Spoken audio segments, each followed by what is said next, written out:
Welcome to the first pancake. Let's dive in. Welcome back. What we're going to start with now is looking at how you can sort and filter your data to make it much more readable for you.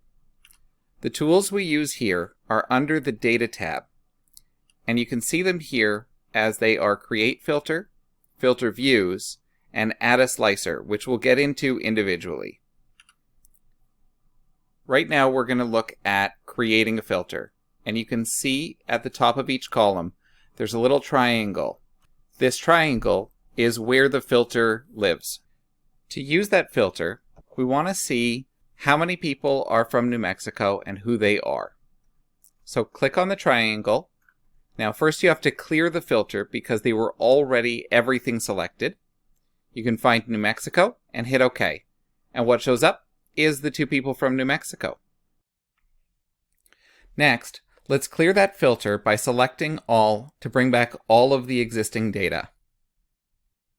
Now, let's filter based on email to find out who has a Gmail account. So you can filter by condition here, and you can set that condition to be a number of different factors, whether text contains, doesn't contain, dates. If it's numbers based, it could be greater than, equal to, or less than. We're going to do text contains, and we're going to type in Gmail.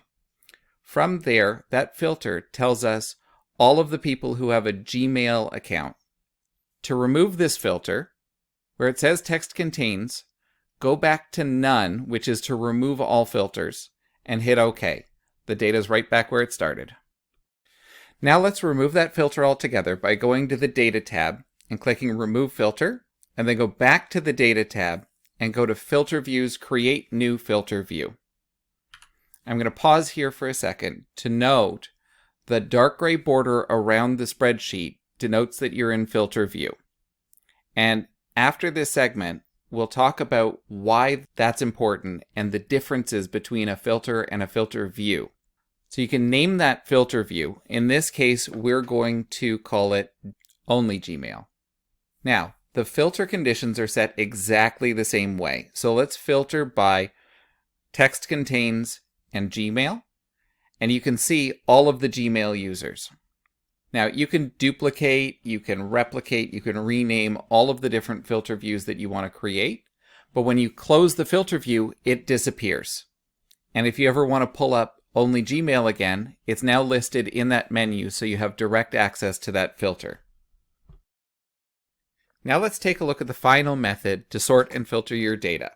We're going to take a look at the slicer. So under the Data menu, click Add Slicer, and it gives you the option to select the range of cells or the group of cells that you want to use inside of your slicer.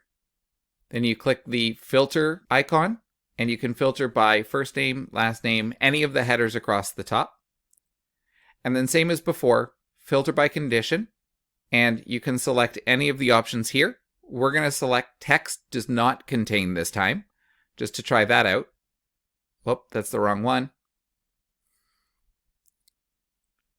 Let's put that up in the value or formula. And hit OK. And you can see that there are no more Gmail email addresses in the list. Now the best part is you can move this slicer anywhere on the page. So we're going to reset it so that it's set to none, and then move it around the page anywhere you like, which makes it more visually appealing and more obvious for people when they don't know that there's a filter. I like to add a row at the top and put all of my filters at the top right by the column so that there's a big box that shows that there is a filter available. Now, you can also set as a current filter as default, which will allow you to have a default landing filter when somebody else might be coming to your spreadsheet to take a look at things. Now we'll just delete the slicer, remove that row, and reset the spreadsheet. All right, as promised, let's take a deeper cut at slicers and filters. Now, first of all, we've got filters, filter views, and slicers. Why on earth are there three? Well, each one of them has their benefits and their drawbacks. So let's look at the pros and cons of each one. Filters are the original way to sort your data and filter your data. And the benefit of these is that they're simple to use, they're straightforward, and if you have a tendency to use your spreadsheet and want to pick up where you left off, it makes it very easy because the filter remains after you've closed the file. Or if somebody else is using the file, you can set the filter and they'll see what you're allowing them to see there. In terms of cons, if you share the file and someone else is using it while you're using it, if one of you applies a filter, the other person sees it, which means that you can cause disruption in a distributed team.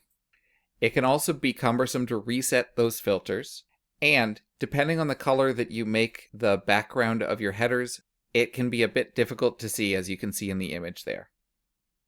Filter views have the benefits of that they are removed when you close the file, but they're also very easily activated. All you have to do once you've saved a filter view is to go into the Data tab, go into Filter Views, and select the one that you were working with last time. You can have lots of different filter views, so if you know that you need to filter your data in several specific ways, it makes it very easy to reset those filters and see what you need to see when you need to see it. The other benefit is that it's local to your browser. If there's more than one person using the spreadsheet, then one filter view on one computer does not impact the view that the other person has. Now the cons, if you make a change to the filter while in filter view, it saves. So let's say in the example we used, you set it to only Gmail as the title of the filter, and when you go into the filter, you adjust it so that it's not Gmail, it will automatically save and only show the Yahoo and Hotmail email addresses, which can lead to some very confusing titles of the filters. Now as slicers, these are the most visually obvious because there's a separate part that pops out and shows you that there's a filter available to you. It's great for sharing sheets because other people can't see what you've filtered and you can't see what they've filtered, which allows you to work in the same spreadsheet at the same time. The downside of this is if you save a default filter, everyone gets the same default at that moment.